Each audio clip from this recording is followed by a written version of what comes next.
Good morning, everybody, and welcome. A special welcome to the First Unitarian Universalist Society of San Francisco. Lovely to have you with us this morning during our worship live stream from wherever life has you in its palm this morning, in its embrace. If you have any issues with connecting via the live stream or questions, there is Joe Chapeau ready on our chat to answer them. So please take advantage of that opportunity. And I want to thank today, I want to just say a general thank you to everybody who has helped make the service possible, which is this long list of people, of gifted professionals, of lay volunteers.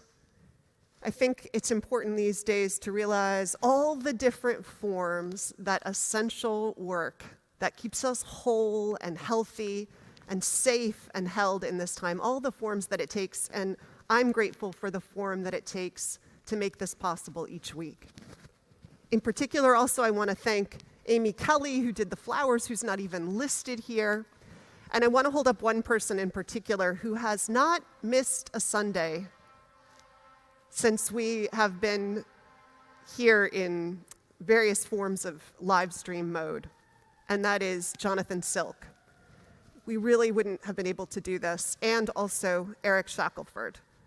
We really wouldn't have been able to do this without them, and also Shuli Ong, who's on camera too, our two lay volunteers who do the camera and the sound and the technical. But everybody makes this possible, and so we begin our Sunday morning with gratitude. Grateful for you, grateful for this moment together. So let's begin in worship together. And we will begin this morning, as you'll see in your order of service, with hymn number 1000. The words and the music are in your order of service. Sing loud and proud from home.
What an uplifting way to start the morning. That was beautiful. I'd like to invite you now to join us in our chalice lighting. The words are found in your order of service. We light this chalice for the light of truth, the warmth of love, and the fire of commitment. We light this symbol of our faith as we gather together.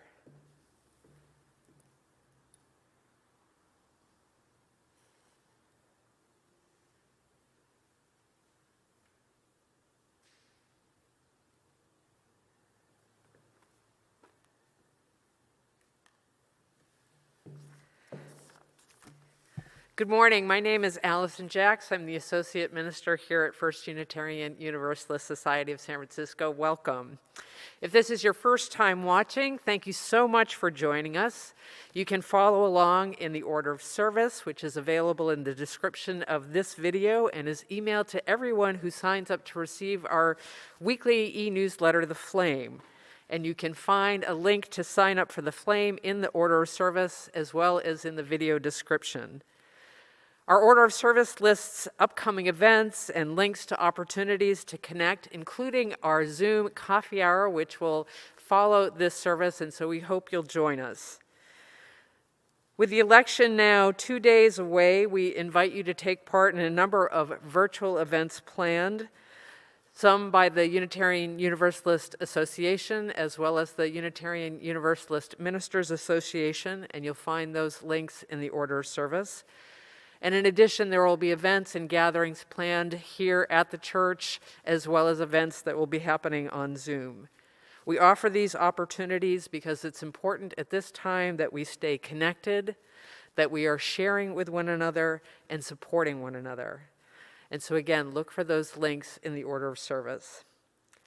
In addition, please check out our adult spiritual growth classes currently available, including our Ministers Book Club led by Reverend Vanessa, our spiritual classes, our spiritual practices classes, including meditation and yoga. We also have a new 4-session newcomers class and new members class led by our intern minister, Meg McGuire. And there are weekly humanist and non-theist programs which you're invited to. And we're finally happy to bring back Spirit Saturday, the virtual edition, with 3 special workshop offerings. Spirit Saturday will be happening on Saturday, November 21st from 10 to 1. This concludes our announcements this morning, so I invite you to center yourselves as we begin our worship. We'll be singing our song, Meditation on Breathing. The words are found in your order of service. You can listen to our song the first time through, listen to the leaders singing it, and then join in afterwards. We'll be singing together a few times through. Meditation on Breathing. When I breathe in, I'll breathe in peace. When I breathe out, I'll breathe out love. When I breathe in, I'll breathe in peace. When I breathe out, I'll breathe out love. When I breathe in, I'll breathe in peace. When I breathe out, I'll breathe out love. When I breathe in, I'll breathe in peace. When I breathe out, I'll breathe out love. When I breathe in, I'll breathe in peace. When I breathe out, I'll breathe out love. When I breathe in, I'll breathe in peace. When I breathe out, I'll breathe out love. Make to each other in this community. They're printed in your order of service. I invite you to say with me. Love is the spirit of this church, and service is its prayer. This is our great covenant to dwell together in peace, to seek the truth in freedom, and to help one another.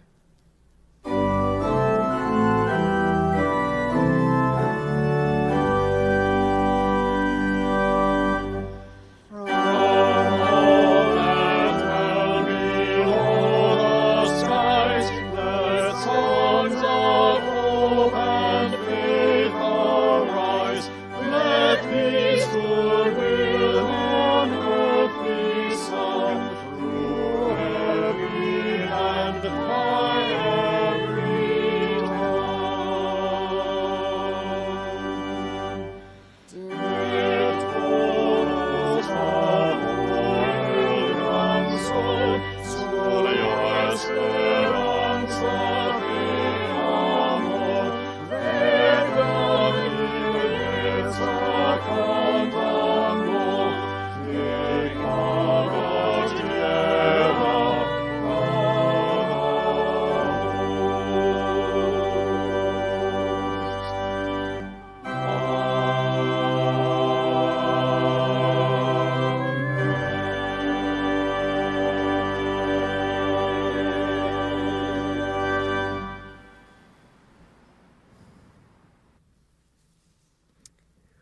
recognizing that there is human suffering all over this world in the course of natural and human catastrophes, we ring our gong today in honor of 3 such places of suffering and struggle. We ring our gong first, as we have since July of 2019, in honor of the 7 children who lost their lives in federal custody in our detention camps. We acknowledge also the 545 children separated from their parents at the border, put in custody, whose parents are unable to find them or whose families are unable to be found so that they could be reunited. And this day, we name also the 21 adults who were lost in federal custody in these camps in the fiscal year that closed September 30th. We ring our gong additionally once for the losses to the global pandemic.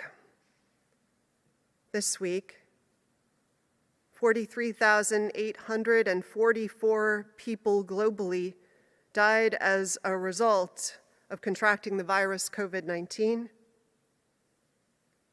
5,336 of those were in the United States alone. Finally, we hold in our hearts the people affected by the 7.0 earthquake in the Aegean Sea this week. We hold in our hearts in particular the 60 people so far, 58 from Turkey and 2 from Greece, who lost their lives in the earthquake, but also all those families who are waiting and hoping that their loved ones will still be found safe. So much to remember and to hold. So may we keep those we have named and their loved ones in our thoughts and in our prayers. And may we ease the tide of human suffering this coming week, howsoever we can.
Please join with me as we enter into a time of spoken and silent prayer and meditation. In the coming days, in the midst of uncertainty, the play of darkness and light, may our hearts remain open to the power of healing and hope.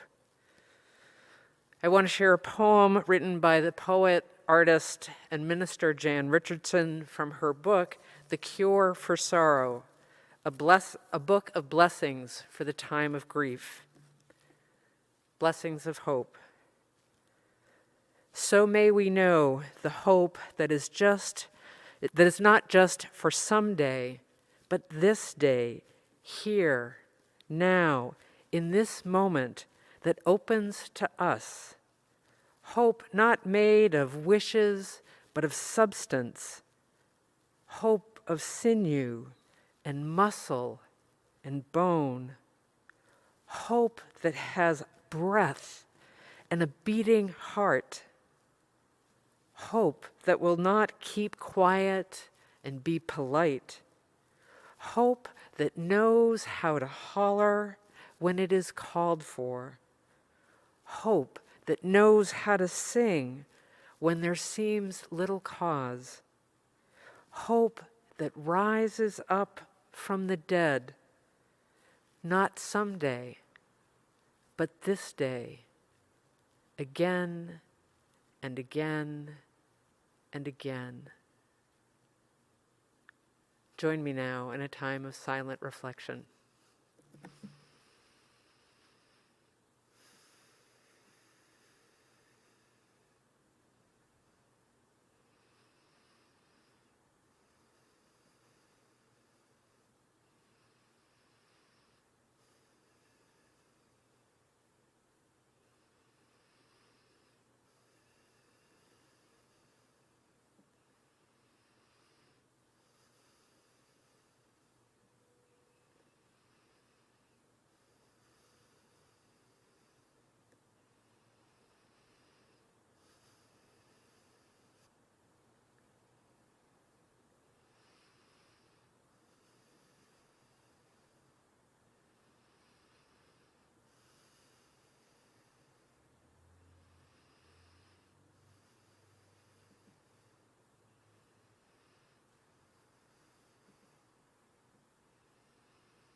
Amen.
I sing because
I sing because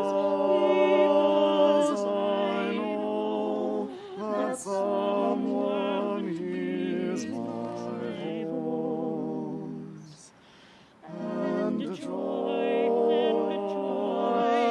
and the joy, and the joy, and the joy.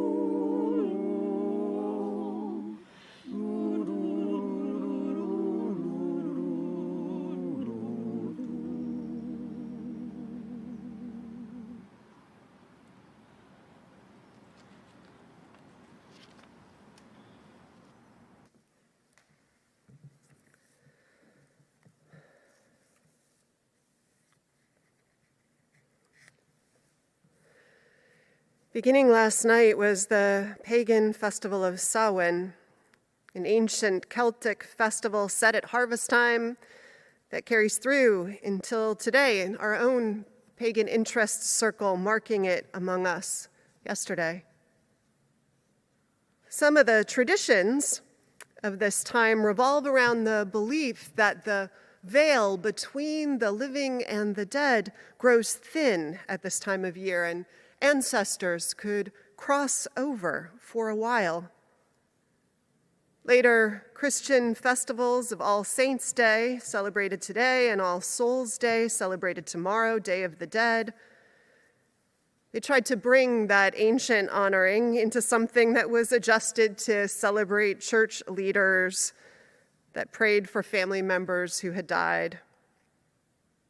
In many places still, though, in Mexico, in the Philippines, in our own city, soon in the day to come, the idea that lost loved ones were close enough that you could join them in a picnic and enjoy merriment and food, have a reunion at the grave in some cases, it persists.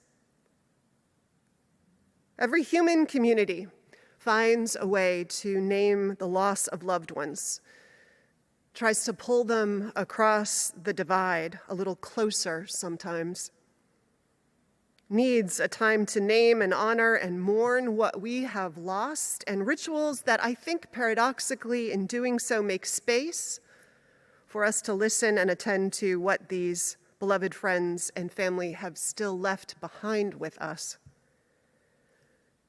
This year has been a harder year to lose loved ones, with rituals of mourning that have been made awkward or impossible to do the way we knew to do them, and so the feelings of loss can in some ways be heavier. And so we make room this morning, as we did last week, to hold some of the losses felt this year among us, to do some of the honoring together. So Allison and I will read a little about those we have lost. And after we do so, we will read their name again and ask you to say with us, as is often said in Day of the Dead gatherings, the word presente. In that way, acknowledging that we have called these loved ones into this space to be present among us. And so we begin. Tom Brookshire lost his father, Jerry Brookshire, in January. Jerry was a free-spirited jazz musician and a piano tuner, a self-described, born-again San Franciscan, an explorer, and an erstwhile member of Timothy Leary's League of Spiritual Discovery in the 1960s. He will be missed. Jerry Brookshire, presente.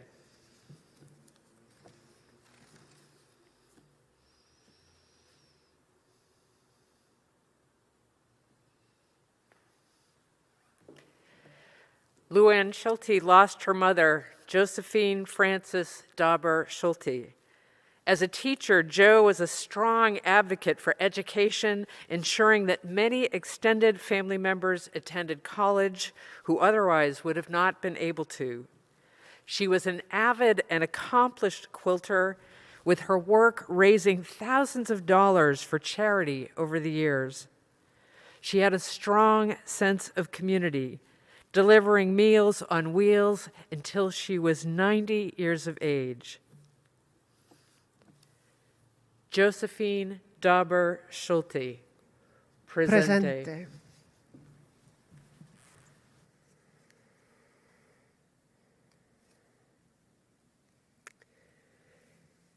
Amy Kelly asks that we remember her cousin, David Schick.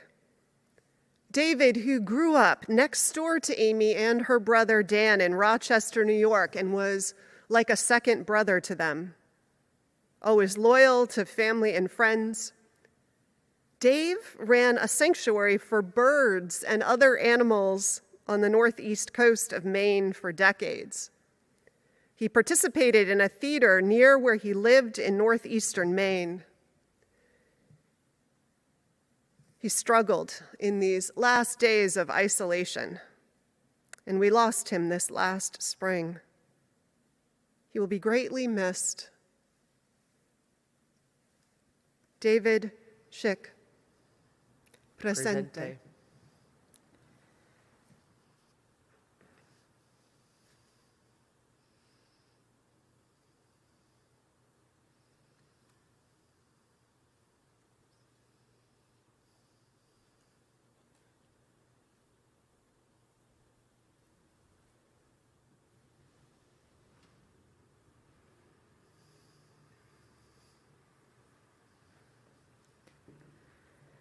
Also lost this year was a former member, Jim Dillon. Jim was the husband of Ann Dillon, both active members of the church. Jim left the church when he remarried after Ann's death. His kindnesses will be remembered. We don't have a photo of Jim to present, but we say his name, Jim Dillon, presente. Shuli Ong lost her mother this year. Joan Ong was an unconventional woman who lived through the Depression, and she married outside her race in Boston in the 1940s. She was a feminist before the term became part of everyday language, a converted Unitarian Universalist. She was a complicated person and greatly loved. Joan Ong, presente.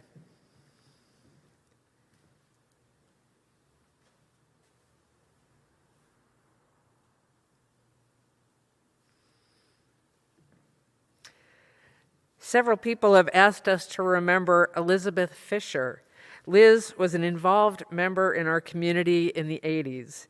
Liz was an activist and leader in Unitarian Universalism, recognized for her contributions to the women and religion movement and her writing on feminist spirituality. Liz will be remembered for her passion, compassion, intellect, creativity, and energy. She passed away this past September. Liz Fisher, presente.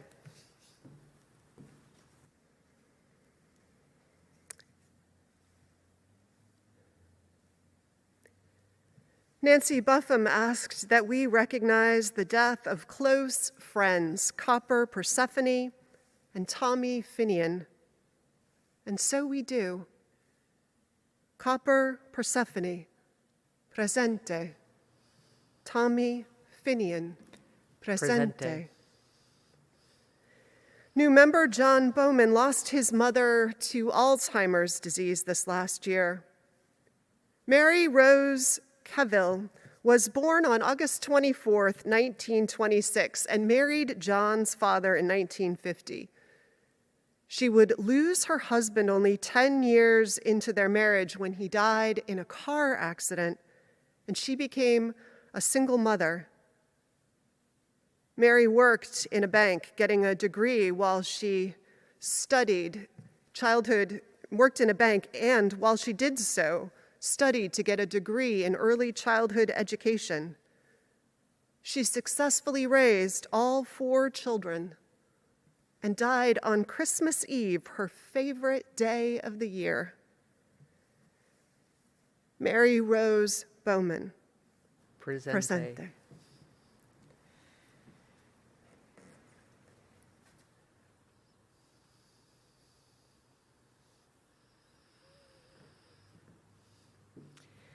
Diane Allen and Kathleen Quinneville would like to honor the memory of their niece, Catherine, who passed away suddenly this year at the age of 30, and Diane's brother, David, who preceded his daughter in 2018.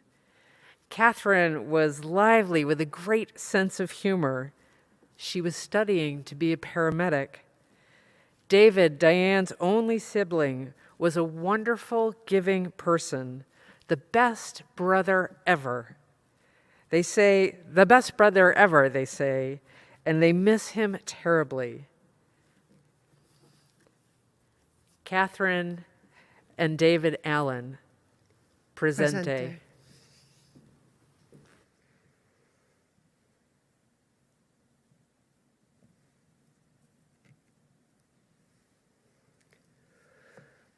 We remember Robert Kaufman, who also died in December of last year, a retired pediatrician and member of the UUSF Men's Breakfast Group. Robert offered many insights and valuable lessons, moments of unpredictability, and a rich history of eclectic friends and activities. Robert Kaufman. Presente.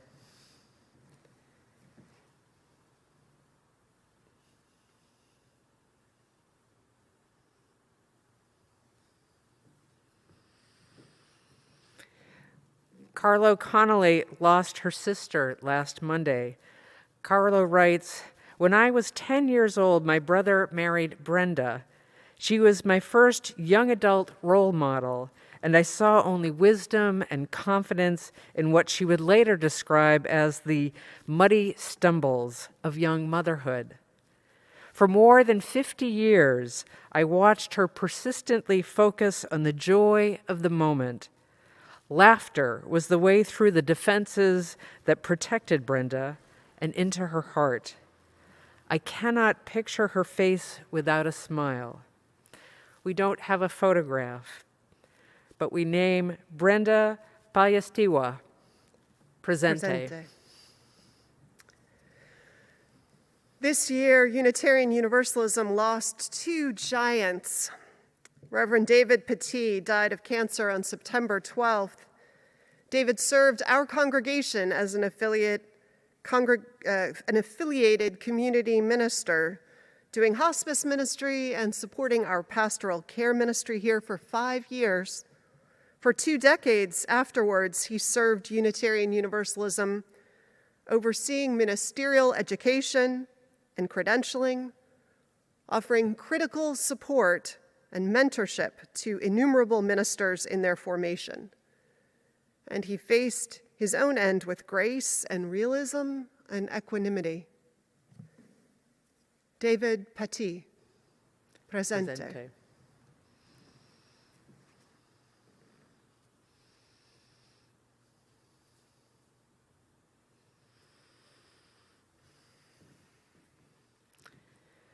Our denomination also mourns the untimely and unexpected death of Alondria Williams.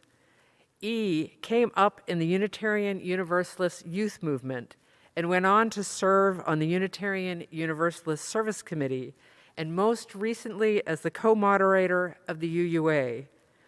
Alondria was a joyous presence and an indomitable force in our Unitarian Universalist community and beyond. A righteous organizer for justice and liberation who inspired so many. We will forever be grateful for Alondra's legacy in our faith tradition, helping us transform our faith communities to being the inclusive, anti-oppressive world we imagine, in which we are all held in the circle of love and care. Alondria Williams, presente.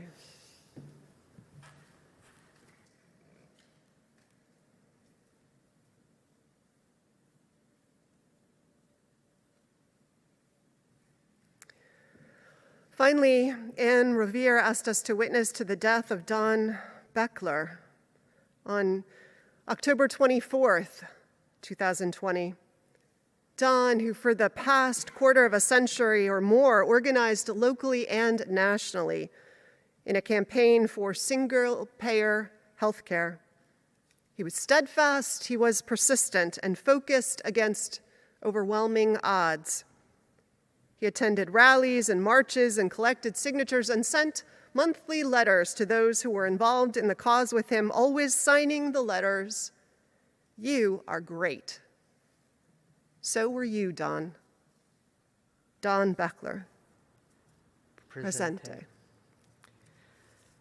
I know there is more loss among us. Whoever they are, call them all to mind. Say their names. And for them we say, you that we have loved and lost, you too are here with us today. Presente. Robert Raines, in his work Going Home, writes the following: as we separate and the ties unbind and the threads of our lives disentangle and we make ready for a new weaving, let us believe in our own hearts that nothing we have shared together that is good will be lost, that all we were takes its honored place in life's journey, that nothing that we know of you and of each other can separate us from our love.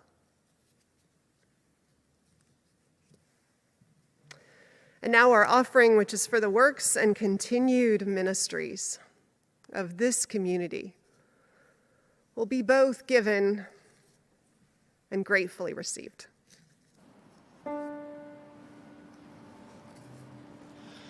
You are my refuge and my strength. You are my strength. You are my shelter from the storm, from every storm.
Our reading this morning is a poem which maybe some of you already heard in the videos that have been going out, thanks especially to Meg McGuire, our intern.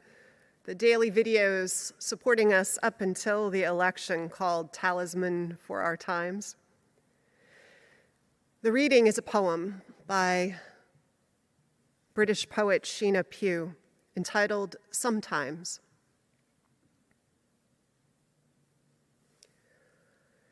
Sometimes things don't go, after all, from bad to worse. Some years, muscadel faces down frost. Green thrives. The crops don't fail. Sometimes a man aims high and all goes well. A people sometimes will step back from war. Elect an honest man. Decide they care enough that they can't leave some stranger poor. Some men become what they were born for. Sometimes our best intentions do not go amiss. Sometimes we do as we were meant to. The sun will sometimes melt a field of sorrow that seemed hard frozen. May it happen for you. Here ends our reading.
is in the soul.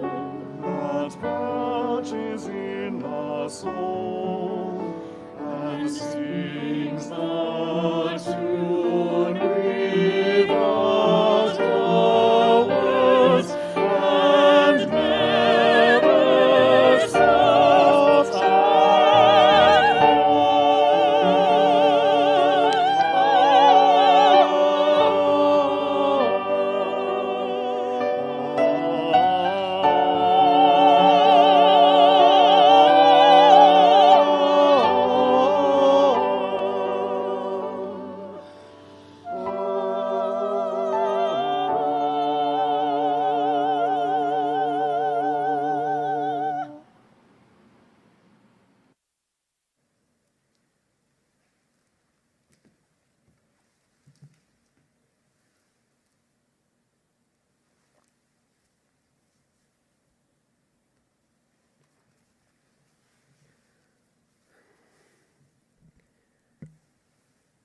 My friends, it is a strange Sunday, poised at the apex of a very big unknown, at a time when unknowing is already something that is a constant for all of us.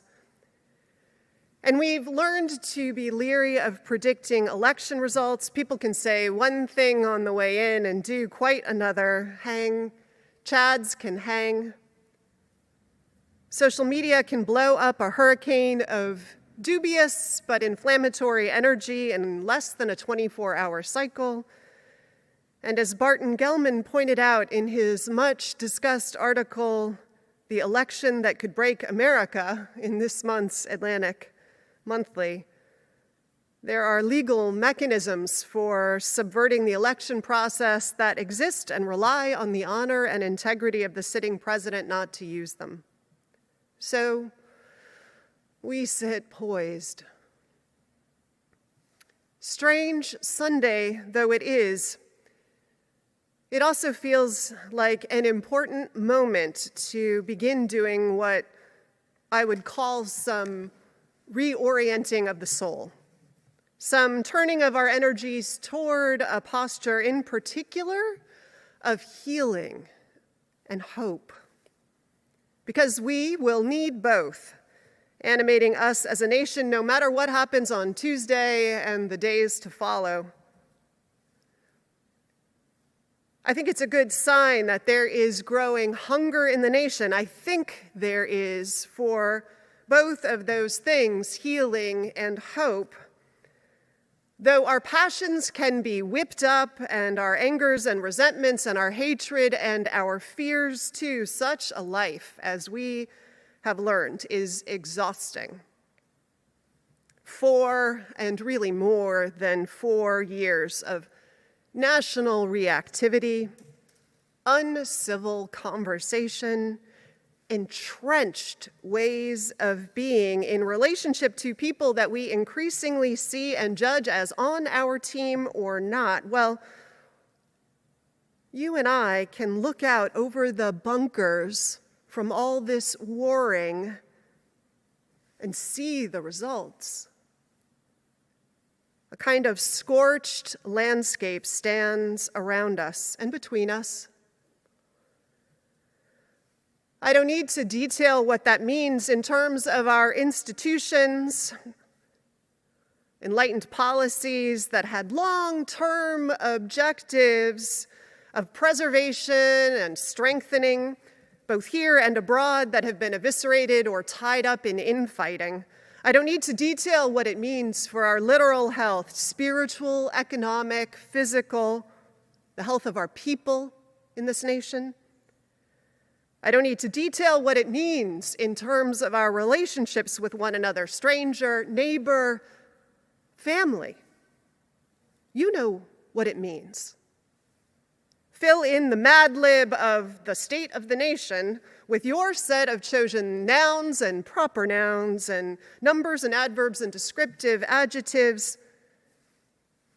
It all adds up to some varied version of scorched landscape that we describe. So, I think more than a few of us are feeling some sadness and maybe even despair these days. Maybe we have been for a while. And that's good. My mother used to say that despair was good sometimes, that we needed to feel it in order to get to doing the hard work of changing the hard things. So feel the despair, because it will call us, it does call us to the hard work ahead. In that sense, you and I are primed for hope and healing, my friends. That's the good news of all that we have been through. We know the price of not transforming how we are together in relationship, as a nation. We know some of what we do not want to be going forward. Now to talk about what we do want to be, who and what we want for ourselves and this nation. And here is the crucial word: what we want to be together. This week, I watched a documentary. Actually, I watched it twice, featuring historian and journalist and author John Meacham. The documentary is entitled The Soul of America. It's the same title as Meacham's 2018 book, The Soul of America, subtitle The Battle for Our Better Angels. Meacham, it turns out, was asked to write a piece for Time magazine right after the Charlottesville riots. The question in the air was, has it ever been this bad before? Has the nation ever been so divided? And his piece began to look at those times when the answer was yes, and how we as a nation got through those moments to a place more worthy of our best ideals. The title of Meacham's book, of course, echoes intentionally two such moments in history. First, words from the civil rights movement, King's words, his regular exhortation at that time, that we see what we do in such moments as reorienting our nation's life so as to redeem the soul of America. And second, the subtitle of Meacham's book, The Battle for Our Better Angels, echoes, of course, Abraham Lincoln's words spoken at his first inaugural address in March of 1861. And this echo feels timely also. In that address, as you know, Lincoln was busy working to avoid a civil war, the one that ultimately took place and tore the nation apart. And in that spirit, he ended the speech that day with these words. He said, "I am loath to close. We are not enemies, but friends. We must not be enemies. Though passion may have strained, it must not break our bonds of affection. The mystic cords of memory stretching from every battlefield and patriot grave to every living heart and hearthstone all over this broad land will yet swell the chorus of the Union when again touched, as surely they will be by the better angels of our nature." Low moments in our nation's history, it turns out, have turned for the better with amazing and surprising, in some cases, regularity because of two ingredients that seem to always be present to pull us back from the abyss and knit us back together. First, these moments have turned on some people, some remembering a higher ideal and then holding the nation accountable to it. And second, these precarious moments have turned on stubborn, strategic armies of good, ordinary citizens organizing, advocating, swaying their fellow citizens, and voting for change. That's how we, the people, have redeemed the soul of our nation from regular journeys off the cliffs of ignorance and misguided passions. Politics has always been one long cautionary tale, hasn't it, about how to wield power or not, even when you have the votes. Technically, of course, 51% of the vote is often license enough for some change. Do you know what they say about the vote for ministers that are called to a congregation, by the way?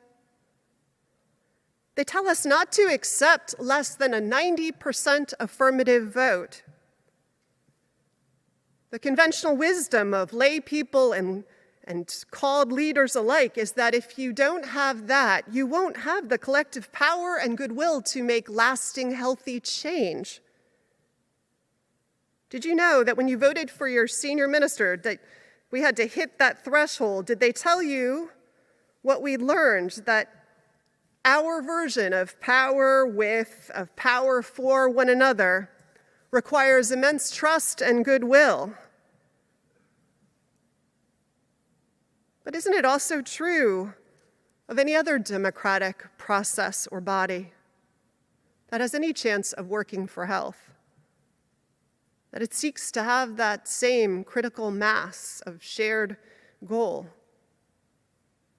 Yet in our nation of late, too much of elections have looked like what theologians and political scientists and social psychologists would call power over, coercive power.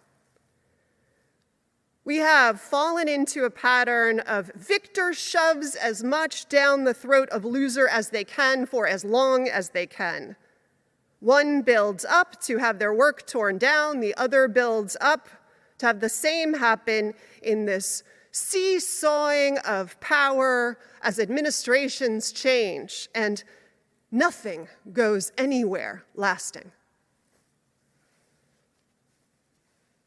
It can always feel good in the moment to take a victory and then wield it like a club. That's why it happens so much. But anything done by coercion, even parenting, anything done by coercion is always followed by seeming adherence to what is forced, but then resentment, resistance, and ultimately, revenge. And power over, after all, is also one sign of an age-old, spiritually dangerous mistake going on. The thing we call othering. Othering is that thing we see happening when the world, the universe, gets broken up into us and them, and one of those groups gets graciousness and loyalty, and the other gets treated as some subhuman and exploitable and abusable. Othering is actually exactly what our first principle as Unitarian Universalists stands to protect us against, to call us beyond. We believe in the inherent worth and dignity of all people. If our principles stopped there, we would have a lifetime of spiritual work to do and work in the world. And actually, if you look closely at all of our other principles as Unitarian Universalists, what you will find, I think, arguably, is that everything else we believe and commit to follows from that principle. But that's a sermon for another day. The other day, some of us went to the march that was organized in part by some of our own phenomenal leaders in the congregation, the ones who are going to make the rally happen again this week on the steps. are phenomenal leaders who wanted to make sure that our institutional voice and our power to literally stand witness to our values in the world is something we do as a community and do in partnership. Last Saturday was this March for Democracy, a march to urge for the protection of everybody's vote, that the votes needed to be counted, urging people to vote. 100 years and 2.5 months ago, 50% of Americans were granted the right to vote. We are still fighting against voter suppression. We have ballot initiatives about restoring the vote to people and their chance to participate fully in society. In fact, just this week, Melvin Stark sent me this amazing video of Martin Luther King speaking. I posted it to my Facebook page. He's speaking, and it could be right now, talking about what a crucial moment it is. And then at the very end, he says something like, "I'm not going to tell you how to vote. You know how to vote. I just want to tell you to vote." Well, this was the spirit in which I entered the march, and others did too, and some of the organizers had conceived of it.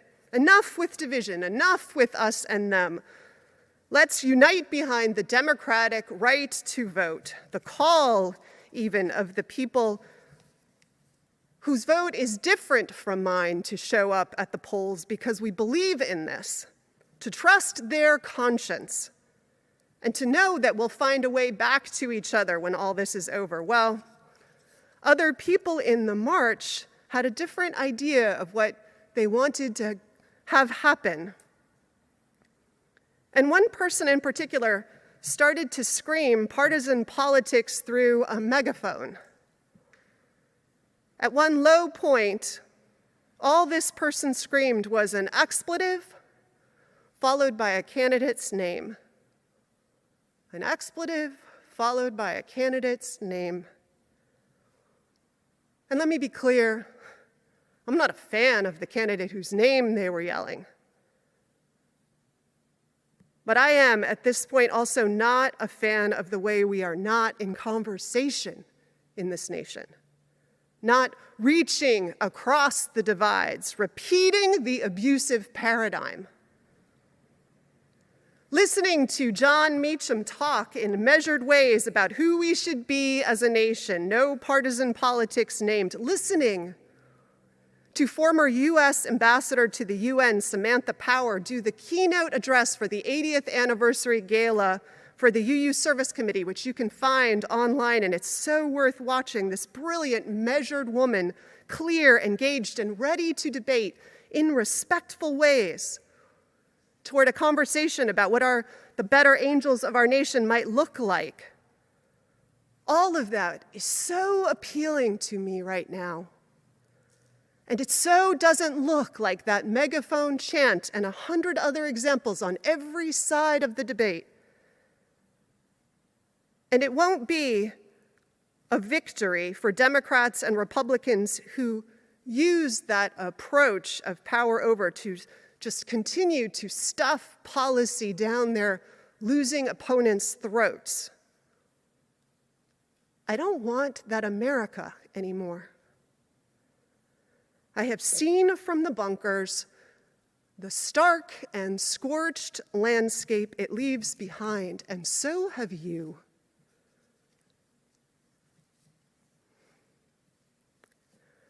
My colleague and adored friend, the Reverend Liz Lerner-McClay, who is the senior minister at the First Unitarian Church in Providence, Rhode Island, shared a story with her congregation last week that I want to share with you. Just one story of hope and healing, animating one person's set of choices, or a group of people ultimately. I want to offer it as we start to think about how it might feel to look and move through the world with this energy as our vital animating spark. So this story is all Reverend McClay's words shared with her permission. She writes, "When the renowned director and dramaturge Oscar Eustis spoke in this space," she's speaking of First Unitarian in Providence, "a couple of years ago as a guest of the Providence Athenaeum, He talked about what he believes the role of theater is in civilization, in democratic society in particular. Mr. Eustace, who's now the director of public theater in New York, has as one of his triumphs a little show you may have heard of called Hamilton. You may remember that some years ago, right after our current president and vice president were elected, Mike Pence went to see Hamilton. After the show, during the curtain call, the cast read a brief message to then VP-elect Pence, thanking him for attending, pointing out that the show and its cast represent the rich racial and cultural diversity of America, and letting him know that they were afraid that the new administration would not support them in all of their variety, defend all of their inalienable rights. They hoped the show had inspired him to uphold the show's American values and to uphold all of them. The new president-elect immediately condemned their message as harassing and rude, and his supporters immediately called for Hamilton's boycott, hoping to shut the show down. And of course, that didn't happen. And Hamilton continued to be one of the hottest and hardest tickets to get on Broadway. But when Mr. Eustace told this story, he said, here's the thing. We, Hamilton, had already boycotted them. Wait, what? Yes. He said, the people who were declaring they would boycott would never have come anyway. They couldn't afford it.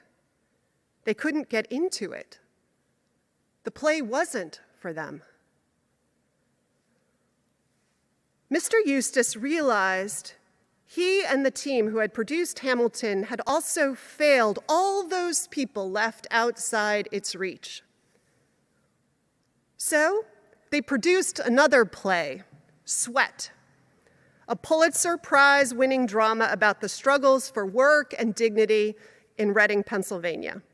And they sent the play with its Broadway performers not on the usual tour through major U.S. cities, but on tour across the Rust Belt, also known, especially right now, as the swing states.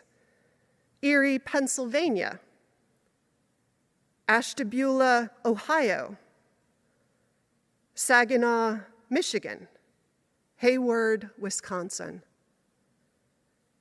They reached out, sent the play to its people who had gone so long unserved by the arts in the same ways that they had been economically abandoned, ignored, even shunned. This play about race and poverty in steel towns in Pennsylvania toured where people could recognize themselves in it. And people came, white people came, black people came, and they engaged with the play, with each other. In group gatherings after the show, they opened up to each other, and they often wept because they felt heard, not schooled, not censured, not attacked or criticized, heard. Mr. Eustace said the play was about losing the town's identity and their feeling of belonging not to the future, but to the past. And that is what allowed for the opening and the deepening in the discussions after each performance. The opening and the deepening that were opportunities, moments for growth or change or even transformation. And that is how they are one. By listening rather than speaking, by showing respect and compassion to people who are struggling. What Sweat did was respectful, compassionate, ultimately cathartic. It even allowed space for an energy that progressives can't afford to lose sight of, Maclay writes, joy. Catching each other up in the beauty, and the power of our possibilities and commitments and care together.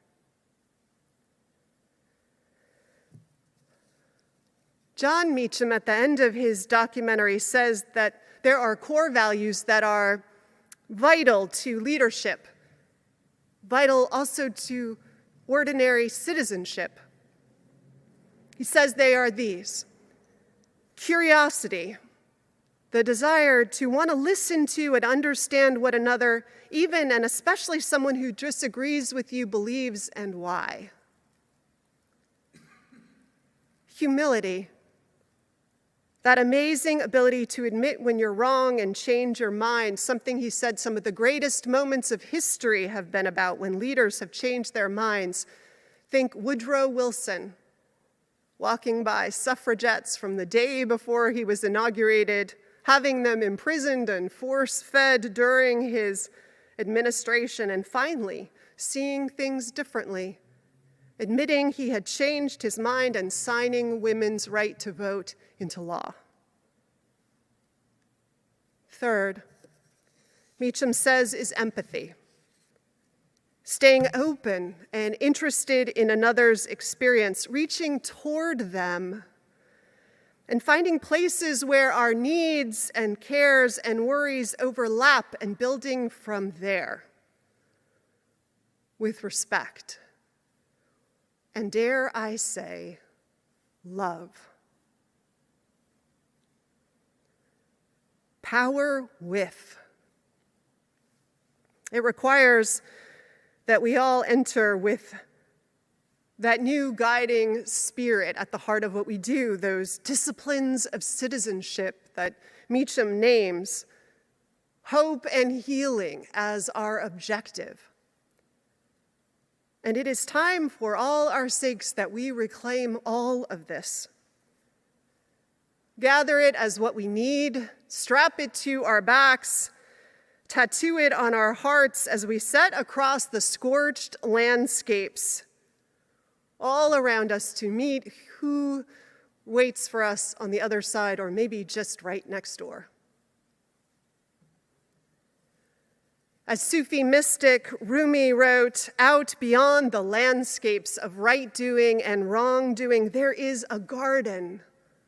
I will meet you there.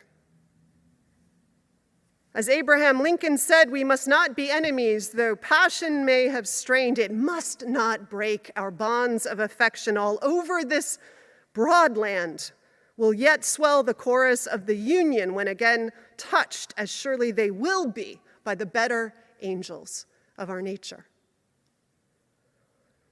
And to paraphrase and draw courage from the poet Sheena Pugh, with forgiveness from her, sometimes things don't go, after all, from bad to worse.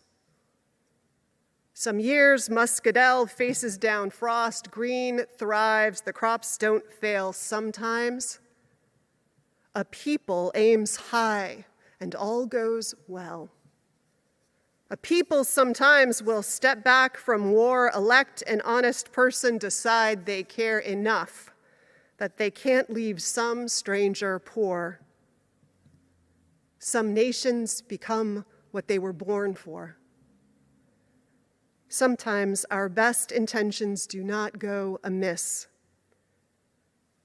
Sometimes we do as we were meant to. The sun will sometimes melt a field of sorrow that seems hard frozen. May it happen for you. May it happen for us all. Amen. Since we are running late, my friends, I am going to skip our closing hymn and invite you to rise in body or spirit as we say our benediction instead.